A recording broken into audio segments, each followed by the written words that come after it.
മറക്കാനാവാത്ത വിധത്തിൽ നീ എന്റെ മനസ്സിൽ പണ്ടൊരു കഥ എഴുതി. മലരെ നീ അതു വെറുതെ കളഞ്ഞിട്ട് മറയുകയില്ലെന്ന് ഞാൻ കരുതി. കരളിൽ നീ തന്നൊരായിരം കുസൃതികൾ കവിതകളായി എന്നെ തഴുകി.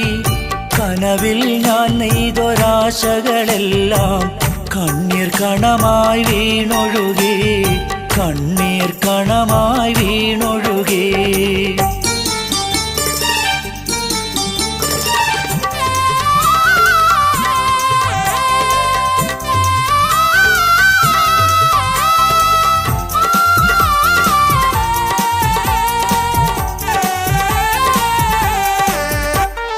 പറക്കാൻ ചിറകുകൾ മുളയ്ക്കാൻ തുടങ്ങിയ പരുവം